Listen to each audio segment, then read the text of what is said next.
give us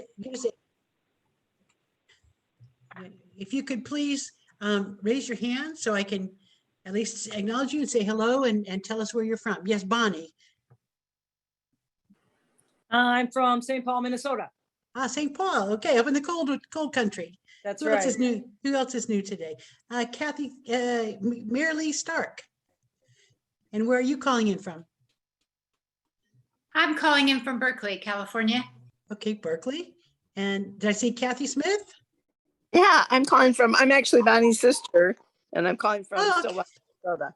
Okay, good. And Jungmin? Is that? Oh, you're on mute.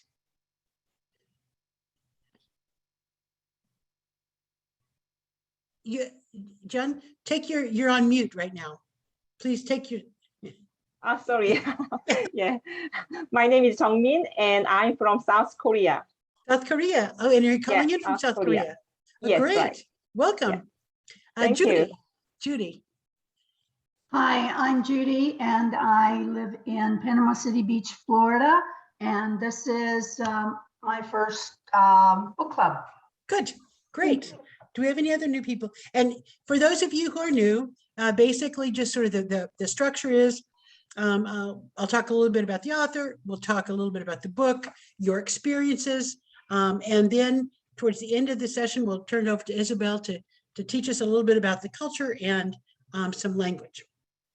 So first of all, our author for this book is, this was her first book. Where's my notes on her? I've lost my author notes. I'm going to be at a loss. She did take this trip. This is an autobiographical book, obviously. And she did sell her bookshop and put everything in storage and took off to the Camino to walk the Camino after having gone through a divorce and having cancer. And this was really, she felt, a spiritual walk for her and a way for her to be able to sort of get back to her root of who she was. But as we talk about the Camino, first I'd like to know, what did you know about the Camino before you read this book? And did the book add any new information of value to you? Was there anything, like, no, I knew a little bit about the Camino, but there were certain things that I really stood out to me in this particular book, particularly the very significant timeframes between, the distance between the pensions, and how willing it seemed that how easy it seemed that there were places to stay, although you had to really rush to get one. Okay, so other thoughts? Who knew a little bit about the Camino and found something different that they learned about the book? Any thoughts, ideas? Yeah, Joan. You're on mute. Yeah. Yes. No, I knew a little bit about the Camino, and I had been to Santiago de Compostela to see the church at the end. I happened to be there on business, so it was very dramatic. But the Camino, I knew that it was a humbling journey and that the accommodations were, I would say, primitive, but didn't realize how harsh they were, and how quickly you had to get there and how crowded some of them were. As well, the conditions on the journey, that at the time that this author went, it seemed to be raining and gray and muddy and slippery and steep all the time. Right. So that was added more color or more grayness to my understanding of the Camino. Now, I know anybody else before, we have some people who have walked before. And so I'm going to ask, what was something that, how did that compare to your experiences? So let's share some of the people who have walked either that Camino or a similar journey. Donna, yeah. And so I found it quite accurate, and which I really enjoyed. The time between the walking, between the rush for the beds, etc. and the description of, boots getting sucked into the mud, etc. Very true to life. Also talking about the climbs and the elevations that you were going and going uphill, but then going downtown, how brittle it is on knees, etc. And the food, because the pilgrim meal is offered. That's not what the locals would be eating. There's a pilgrim meal and it's pretty bland and pretty consistent through the entire journey. So a question I have, Donna, when you check into a pension or whatever that place is, did most of them serve a pilgrim meal there, or do you go to a restaurant for a pilgrim meal, or how does that work? Yeah, every place I'd stayed was different. I would say more served than less, and you would pay an additional €5 or €7 for to have the meal for that evening, and you'd have a communal meal. Okay. So what anybody else who's walked the Camino on the call today? No, I just wondered, is the wine really that available? I mean, is it really that much wine? Wine every night, pretty well. On the table, there would have carafes of wine, sometimes, a bottle for, 2 people, a carafe per 2 people. So it wasn't overly strong. So it's part of the meal, the eating process. I'm sure Isabel could probably explain a little bit more about wine and how it, the accompanying of meals. But it was definitely something that we enjoyed on a regular basis. Yeah, It's not to drink to get drunk. It's to drink to accompany your meal. Right.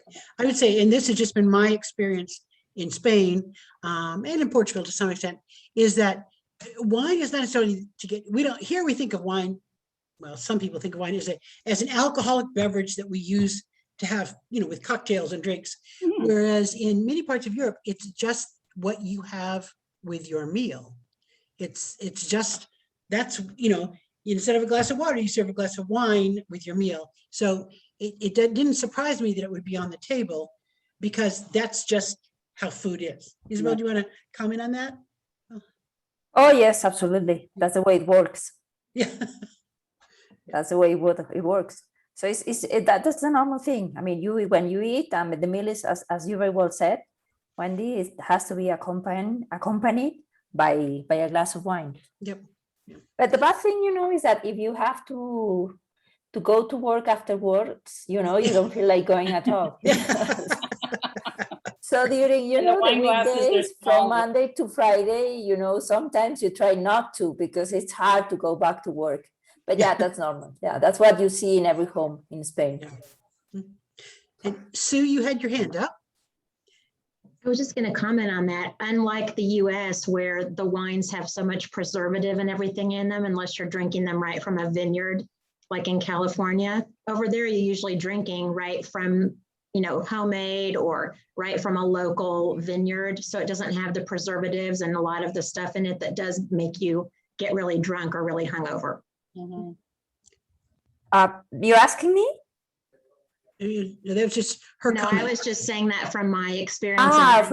Okay. Do you agree with that? So, you know what?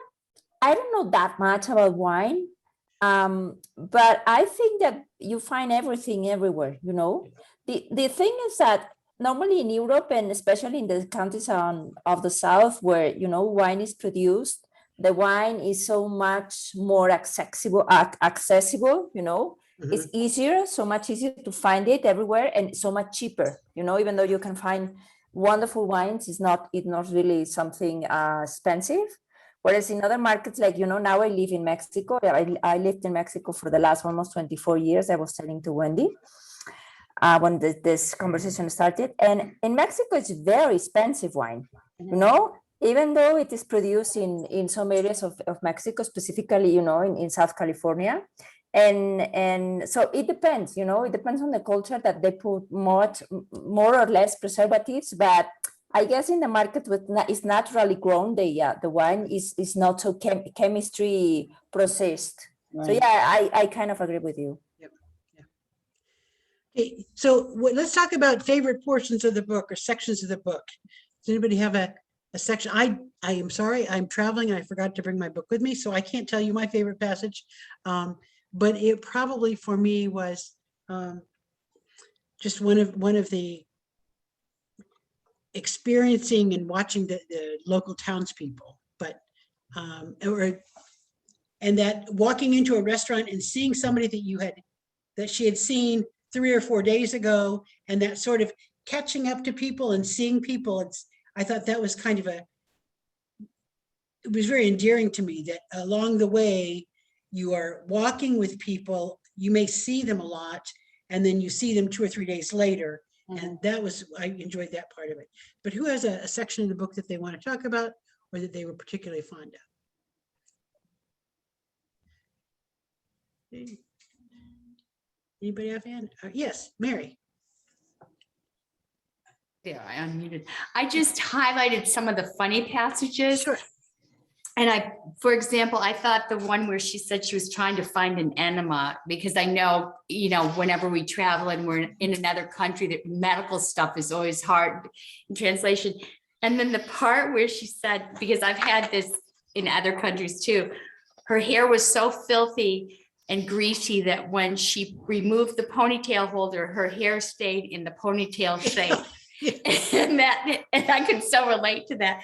And also, I thought it was funny, the part where she was describing the Camino shuffle, where everybody's feet were so sore, but they were moving their body. And then let me see, there was another part. Oh, when she walked in and the room smelled like cat pee and mildew, I was like, ugh. I thought, oh God. So as I was going through, I was highlighting those descriptive, funny parts. And I have walked into some hotels, some little pensions along the way that were quite odorous in the past, and you just want to turn around and walk the other way. Anybody else? Bonnie. I was going to say, I'll second the notion about the enema. I thought that was really humorous, and I kind of noted my work involves, kind of sport and society. And I always think about that as a universal language, but it seems like our bodily functions are universal as well. And yeah, I enjoyed that part. Yeah. Other thoughts? Yeah. Lori Smith. Yeah.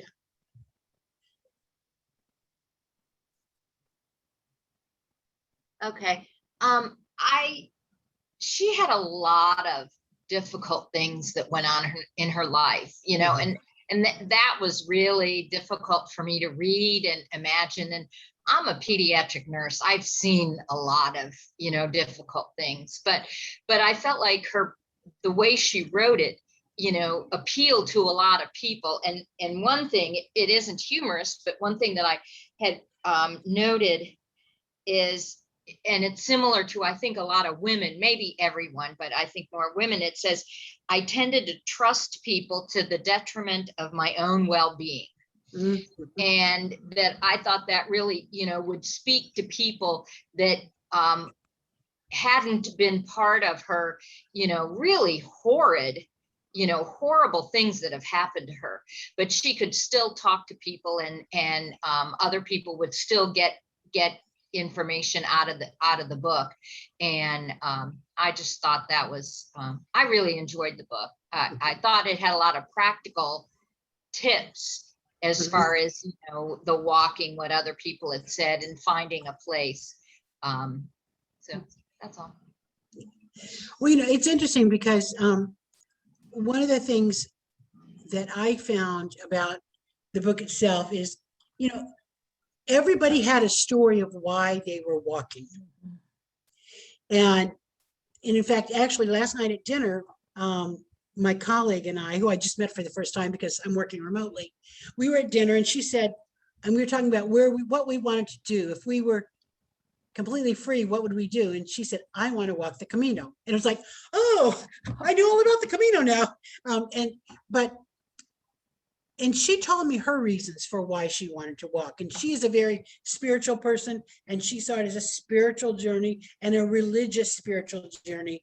And I think everybody that was walking had their own spiritual reason, but they weren't necessarily religious reasons. Some were, some weren't. do you think at the beginning of the book that she really knew why she was walking? And at what point do you think she kind of figured out what was making her go?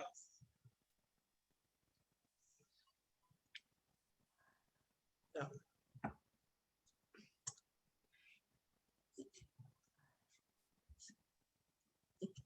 I mean, my impression was that she went, she kind of, oh yes, Kathy. You know, I've done some of that spiritual, the psychic stuff that she had done, and I think that gives you kind of a nudge to go in a certain direction. And so I felt like that really resonated. Like, I don't think she knew what she was getting into or what that meant or how that would, you know, how that would break her apart. And so that was my take on that. Mm-hmm. Do you think that the walk breaks people down to build them back up? Or do you think it's sort of step by step you're gaining as you go? What are some thoughts on that? Yeah, Peggy. I think, I don't know if it breaks them down, but I think it allows for lots of time for self-reflection and to work your way through whatever it is you need to work your way through. I used to caretake on the Appalachian Trail, and the comparison is there. Like, maybe people want to hike the Appalachian Trail for that reason. Unfortunately, the Appalachian Trail had become a party trail, you know, so no reflection happens. But I'm hoping that does not happen on the Camino, is the impression I got, that it becomes so popular. Yeah. And I think it has become more popular as it's, you know, with the movie coming out and other things that have happened that have continued to popularize it. One of the questions that I had is, I'm trying to just check my notes here. I've often thought about walking the Camino, but I would think of it as being, for me, it would be a test of my, and right now I'm walking with a cane, so that's not going to happen very soon, but it would be a test of my endurance. You know, how could I do it? Now, at the same time, she didn't do any preparation. If I was going to walk the Camino, I would be out walking and making sure that I could walk, you know, 15 to 20 kilometers a day, you know, and I'd be working up to it over a period of 6 months to make sure that I had the strength and fortitude to do it. She seemed to just sort of do it.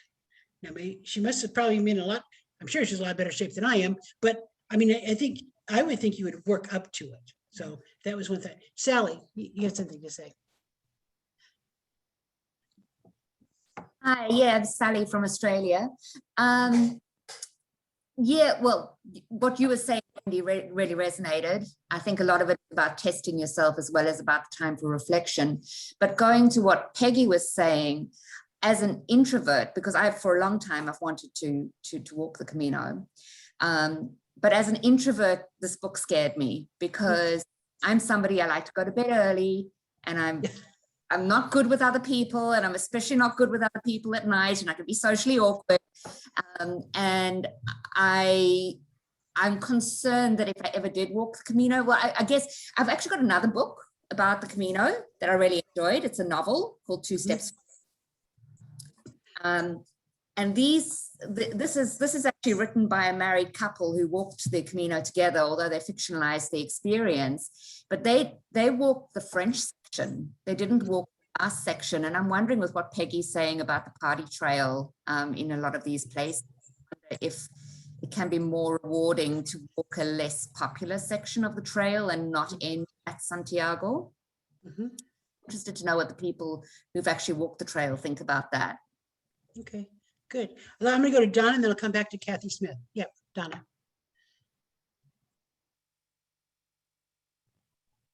There I am. I just want to let Sally know I'm an introvert. So the fact that I did it, and I did it on my own I didn't do it with anyone else, or a group. It was, I found it refreshing to actually do it that way. And the scary part for me was more along the lines of would I have a bed at the end of the day? That was, and trying to keep, like you start trying to keep up with everybody at the beginning, and then you realize you need to find your own path, and and work it and go at your own speed. And so even though the book says, oh, you know, this is where you should be going if you're doing 20 to 25 kilometers a day, then this is where you should stay. Trying to rush to that place, you know, there might not be a bed. So if you, I don't know if you remember in the book, she said, you know, she stopped occasionally, like at 15 kilometers. She did it, you know, where she started to listen to her body. And once you do that, you have a better Camino journey because you don't have that pressure on you. And one of the things I did notice in the book, which I also experienced, was the enlightenment of other people and the moving from a judgment type of phase to a non-judgmental. I mean, I think it's quite common for people to be judgmental, but when you're looking at others and you keep like waking me up at 6 o'clock in the morning, I could read that resonated with me. I used to get so angry at the beginning, and then you sort of forget about it and you say, those people are in a hurry. They're probably have a time constraint. You start to forgive, and it moves you into a different headspace. So that's all I just wanted to share with you. Interesting. Thank you. Kathy Smith.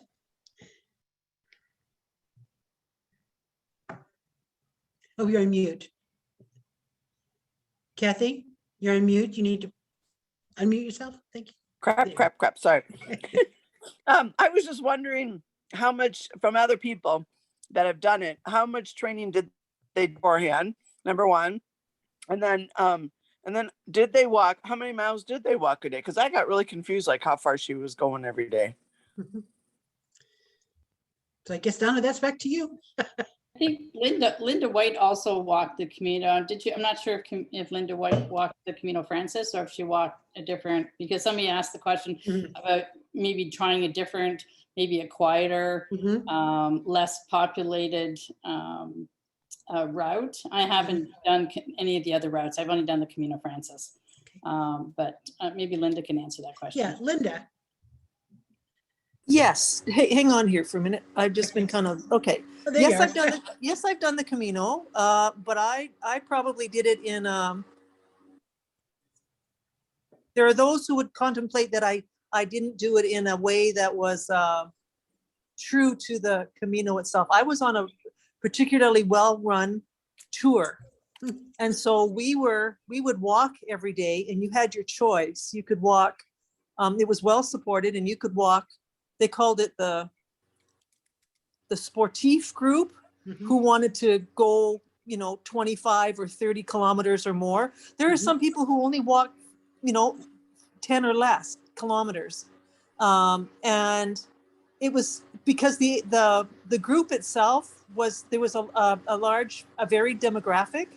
And so it worked really well. I happened to be motivated to be one of the sportif group.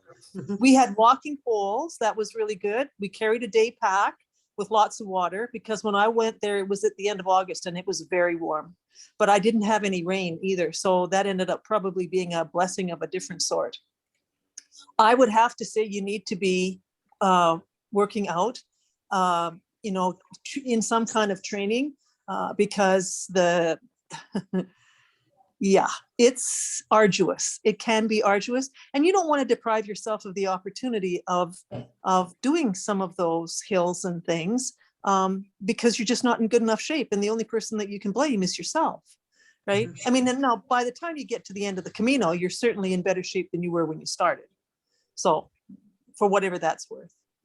And I'd like to add to what Linda's saying is that there are people that are not in good shape doing it. And I would not, even though I did train for 6 months and I went for a long hike before I left with all my fully equipment, because I was part of the Canadian Pilgrims group and I was listening to the real hardcore hiker.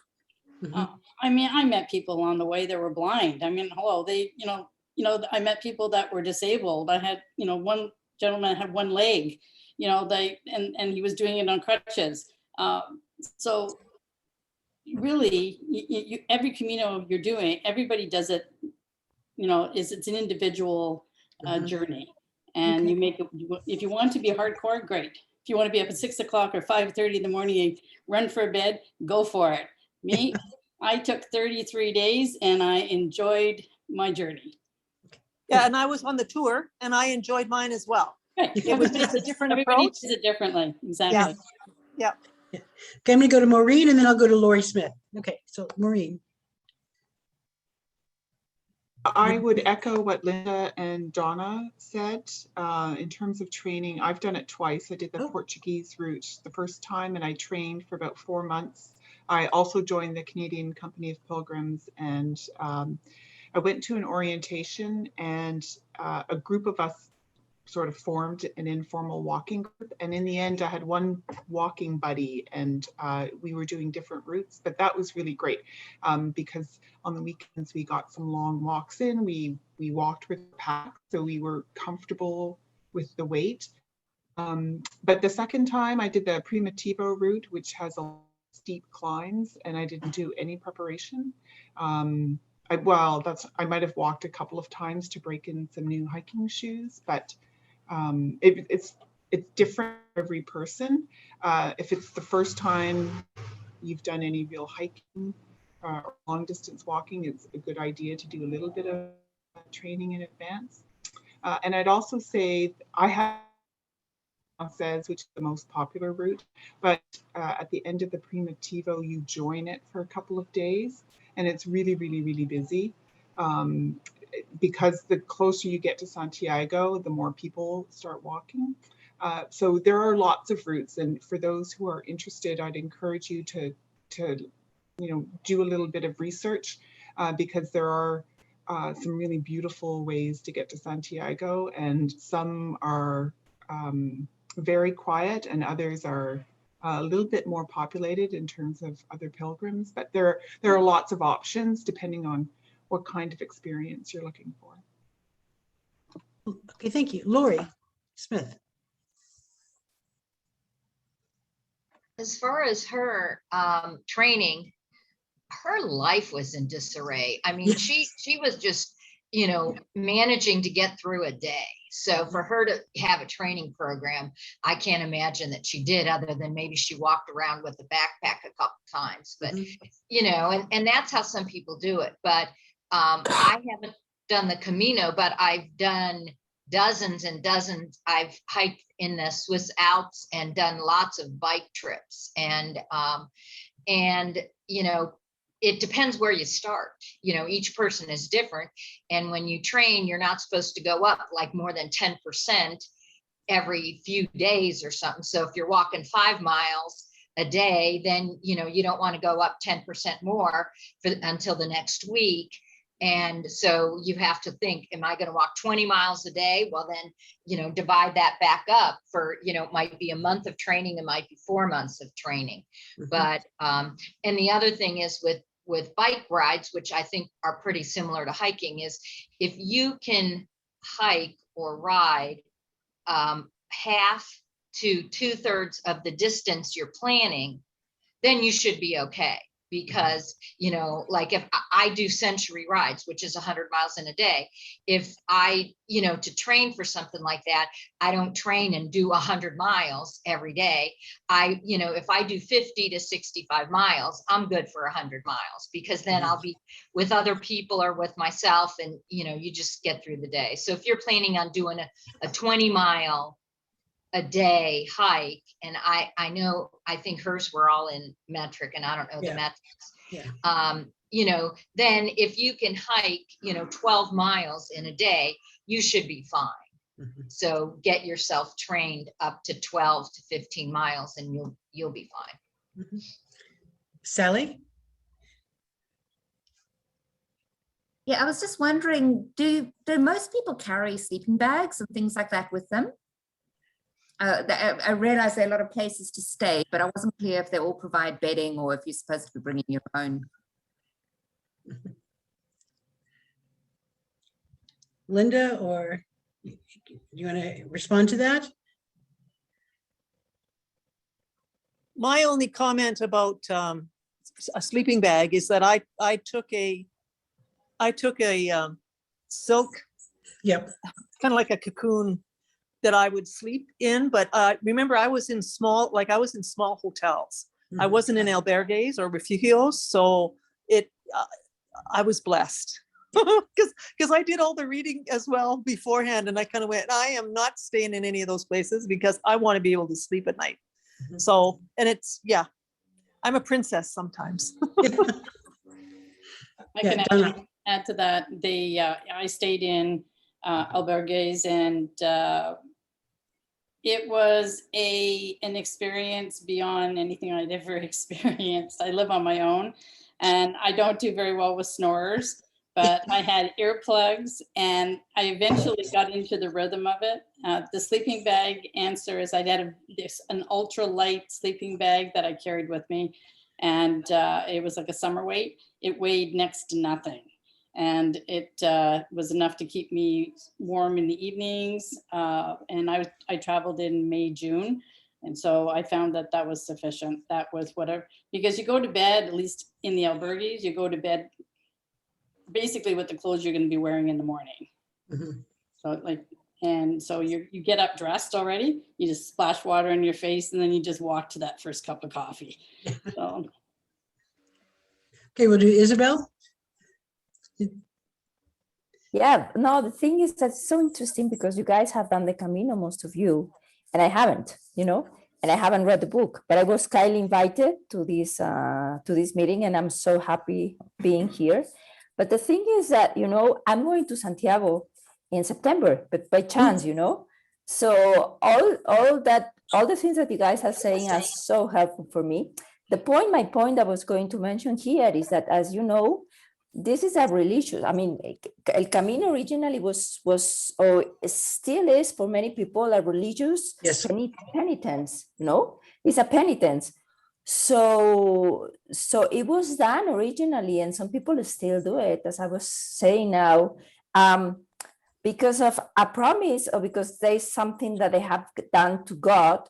So some suffering, is supposed to be within all this trip, so these things that you're saying that, it was hard, I was suffering a little bit, it was cold, it was raining, there were people that were, snoring beside me, that's normal, because this is the suffering that you're supposed to happen if you see the original, this original meaning of the Camino. So it's so funny, that the Camino has been transformed in so many things now, and it's now a normal route for tourists. But, if you think of the beginning of this, this suffering is within the idea of doing the Camino. So that was my point. Great point. Linda. Yes. You had your hand up again? No. Oh, no, okay. No. Right. I'm going to go back to the book. One of the things, I'm going to read a quote, and I want to ask, because I enjoyed the book a lot. I found a lot about the Camino very fascinating. I, of course, immediately thought, could you do it like 7K a day? Could you do, instead of taking into smaller clumps, although 7 might get boring. I think, there's much more to do. But one of the things she said, and part of her walk was because she had gone through this bad divorce. And she said, I'm going to quote her, "I convinced myself it was all going to be better once I left him.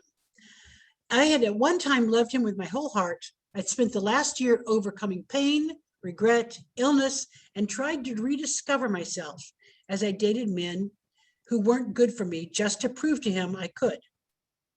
In retrospect, I hadn't wanted nor needed any men.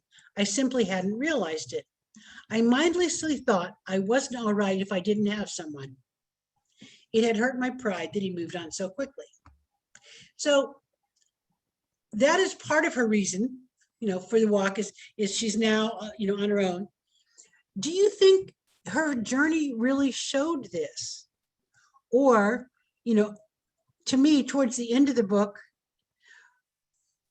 and this is just my take only, but towards the end of the book, she ended up trying to get validated by having a man.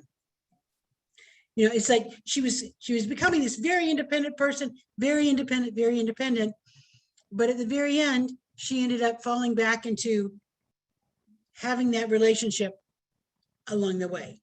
And I just didn't know what any of you all thought about that, or if that struck you as sort of counterintuitive to what the other things she was doing on her walk. Kathy Smith. Oh my God. Are you there? I hated that. I thought that was really a big problem. Even just that she tended to choose males for companionship. She like never had a female. I mean, she did, but it just didn't feel. I felt like she had a lot of more work to do. That was really a cop out. I wish she would have not had the romantic relationship. Yeah. So I agree with that. That was my take. Anybody, any other thoughts on it? Or this whole idea of everybody has a Camino romance. You know, is that an expectation that one has? I mean, I thought she was trying to find her strength in herself. And that was a little bit of a cop out to me. So. All right, well, with that, yeah, Joan. Oh, you're on mute. Yeah, I got it. I agree with you. That I found really disappointing. Like throughout the trip, she always thought that this man looked sexy. This one had a nice nose, and always looked to be validated by a male. That and her lack of preparation, to me, were the two things that I didn't care for about her. I mean, her story was tragic about her abuse as a child and her divorce and her illness, but I don't know, that just resonated with me, that she still seemed to see herself as an extension of a male relationship. Yeah, Mary. You're on mute. I wanted to ask Donna and the ladies who have done it, especially Donna went by herself. It sounded like anybody who was by herself or himself was going to be hit on, because someone was always looking for love. Did you find that people were trying to, my fear of going by myself would be that, I have to have my guard up for any guy that was looking for a quick whatever. I have to say no, Mary. That was not to say that I didn't get hit on, or I formed relationships with people, walking relationships. That's what I want to be specific here. And I still stay in contact with some of these people that I met along the way who were male, but it wasn't done in a sexual way. It was done as we were having a shared journey, and we had moments where we either cook meals together. You listen to somebody tell me their story. So you were the listener, and or sometimes they were the listener. So, but it was never like that, because you're so tired. You're so tired. I mean, like, you're in bed at 9 o'clock, if not earlier. Yeah, because you're exhausted. You get to your room, you wash your clothes, you eat your dinner, and you go to bed. Do you know how to go back? Did it seem like that to you, though, that she presented it that way, that everybody was kind of looking for love? Yes. That's how she presented herself. I didn't like that. Okay, so maybe that was her experience. Yeah. Do you know what I mean? Like, I think they say, they say the Camino provides what you need. And yes, she has had a tragic past, and I think healing it happens in layers. And I think, yeah, maybe that's what she needed. And yes, maybe she's got still growth to do and so forth. But, I'm not sure that for me, it wasn't really an issue. Okay, good.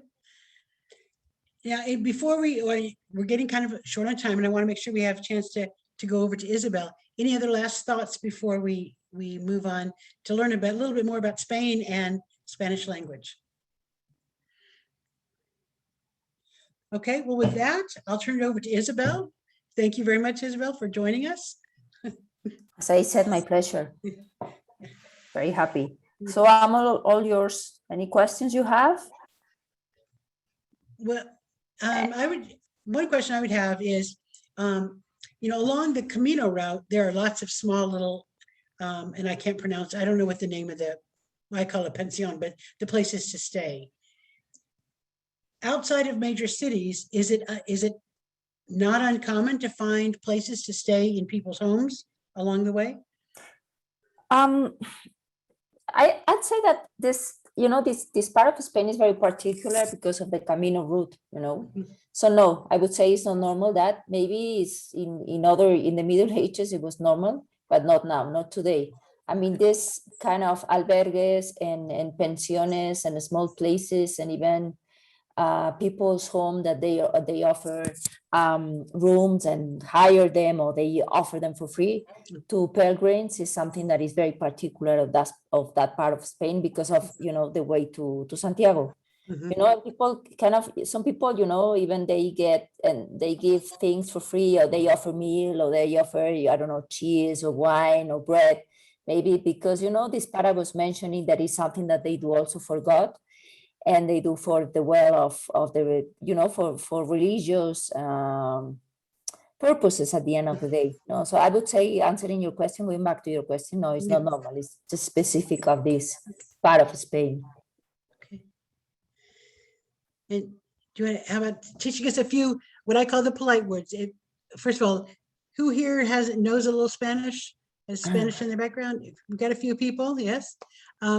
So if someone is going to either Spain or Latin America and wanted to at least understand and know some of those polite words that we want to be able to, excuse ourselves, thank somebody, find the bathroom, have a glass of wine. What are some of those nice, what I call the courtesy words that we should all be familiar with?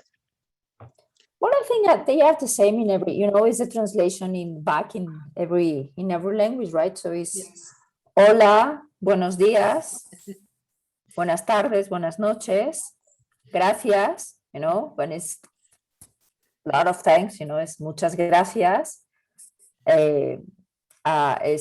Desayuno is for breakfast, comida is for at lunchtime. Well, comida is more generic for all kind of food. But normally we say also la hora de la comida, time of comida is at midday, and cena is a supper, it's dinner.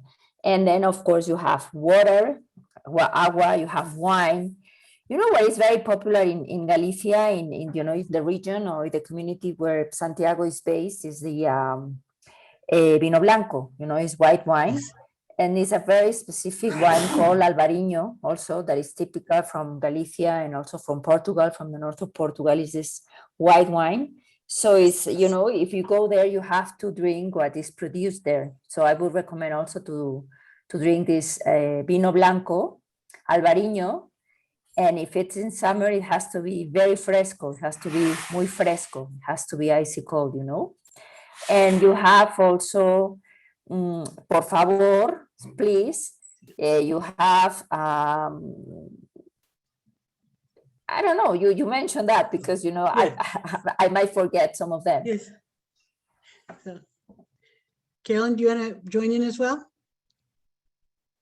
I think she's on the, or maybe she's not on the telephone. Okay.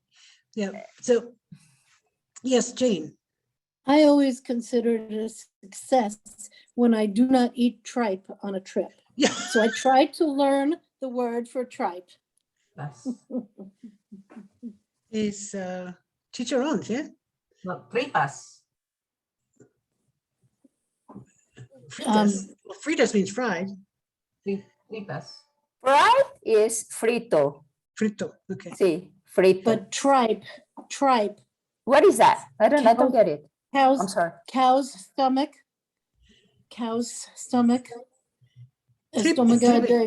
Vaca. It's tripe, see? Tripe, sí, tripe. Tripe. Tripa. In Spanish? Tripa, yeah, tripa. Yeah. Your stomach, the tripa. Sí, Tripa, sí. yeah. Yeah. I made a mistake one time. Sí, That's all right. In Rabanao, I had a dish called Marigato. And it had every type of meat you can imagine, including a pig snout. And there was a gentleman sitting across the restaurant from me, and he turned out to be an actual pilgrim who's done it every year for the last 30 years. Oh, wow. And, oh boy. And we shared a toast, and we had an after dinner drink after that. And he said, "How was the Marigato?" And I'm trying to find the words for it, and all I could say was, "Muy buen." Nice. I did. Nice. It was good, actually. Nice. But, you get. If you're open to trying new things, it's always, if you're going to a different region of the country, I always feel it's nice to have their regional dish. Yep. Because people appreciate it. Oh yeah, exactly. Exactly. It's like thanking, no, and then being happy for being there and accepting what is local there, and yeah. And wherever you go, you have to try what is is from the area. Mm-hmm. What did you like the most? The ones who travel there. I mean, the food from local food. What you like the most? I had tortilla, and I tried tortilla everywhere. I tried all different kinds of tortillas, and tortilla de patata. Yeah, the patata. Okay. The paper, yeah. Oh boy, that's delicious. Mm-hmm. And for those who don't know, that's not, when we hear tortilla, we think of a Mexican tortilla, right? But a torta de pata it's potato, and it's thick. And you tell us a little bit about it, Isabel, what the tortilla. Yeah, la tortilla de patata is kind of an omelette. So you have it's an omelette, and an omelette with potato, Yeah. So what you do is you fry the potato, and when the potato is fried, depending on how you like, much fried or less fried, but you have to make sure that the potato is well done. Then you pour the egg, and then you spend that this is well cooked. And when it's cooked by one side, then you turn, it's kind of very tricky because you have to turn the tortilla, and then you make sure that it gets cooked by the other side, and it's delicious. And, as Donna was saying, there are many kinds of tortilla de patata. The original is tortilla de patata, but you can add, you can add onion, you can add, oh my God, calabaza, ¿cómo se dice calabaza? Pumpkin, oh my God. And you can add all kind of vegetables, and even meat, people that add meat and pepper and everything. And in Mexico, we have also tortilla patata, which is not typical from here, with jalapeno. So it's really, really funny because you can add up anything you like. Mm-hmm. Okay. Sally, did you do something? Yes, sorry, I'm at work and my boss has let me do this for an hour, but I have to leave. So I just wanted to say thanks very much, and I hope to see you all next month. Yes, good. Bye, Sally. Nice meeting you. Bye-bye. Bye. And Linda, is your hand just happened to be raised, and or did you I have one thing that I enjoyed particularly when I was in Spain, and I have a little story. It'll be brief. We had been walking for quite a long ways, and we came to this farmstead, and it had a little restaurant just attached to it. Anyway, we watched Grandpa walk out to the barn behind and bring potatoes up, and then he sat and he peeled them, and I had the absolute best fried like chips, French fries, whatever you want to call them. They had just been deep fried. It was just spectacular. Wow. I still dream of them. What was there? It was in Galicia, or where was that in Spain?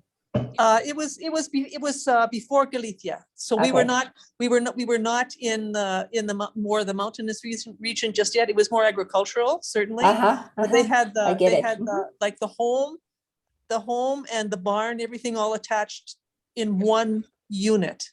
Yeah, yeah. Nice. Well, in terms of Spain in general, I always enjoy going to tapas bar,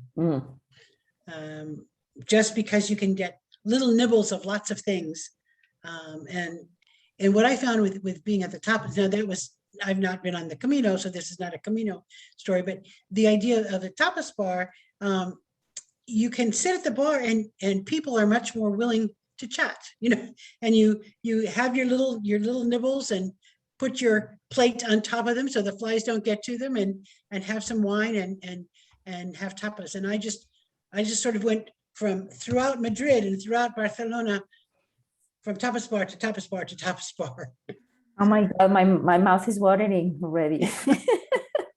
It's dinner time here, so. Yeah. And what something that is typical from where I come from Catalonia, is pan con tomate. So it's bread with tomato. Oh, and you can add some garlic, but it's quite strong, but I love it. And with olive oil on top. Oh, it's delicious. And it's so simple to do, you know. It's almost like a bruschetta. Oh, yes. Yeah, very similar. Yeah. Oh, yes. Oh, yes. Very nice. Jamón, cheese. You know, in Galicia, there's a lot of, well, in Spain, there are very different kinds of cheese depending on the region, but like in mostly every country. But, oh, I love cheese. Jamón, so nice. And you mentioned pulpo, and oh boy, I love it. In Galicia is amazing. So. Oh, yes. Yeah, seafood in general, right? It's very nice in Galicia. Seafood. I can't wait to go. I'm going in September, as I mentioned. Oh boy, I can't wait. Yeah. Yeah, and the seafood in Barcelona, you know, just that entire region, everything is so fresh and so nice. Yeah. And the paella. Oh, yeah. So nice. Yeah, my family members made a huge pot of paella at their house for us. It was just wonderful. Well, we're kind of coming to the end of the hour. Couple of things. Oh, one of the questions, Carolyn said, how do we order a meal or wine in Spanish? Or say you can say me gustaría, I'd like, me gustaría fruta, verdura, vino, is I like to, you know, you can say quiero, I want, but it's more mandatory, so it's more me gustaría, I'd like to, or please, can you bring me?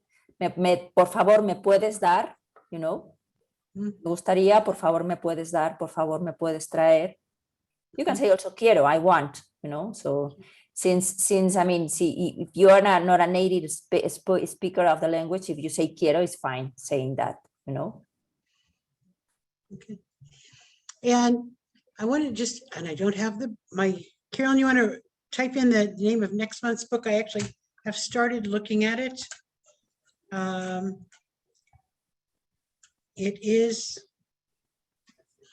I don't have the name of the, see, now I wasn't prepared because, as I said, traveling, I don't have all my notes with me. But next month we will be looking at, let me see if I can find it.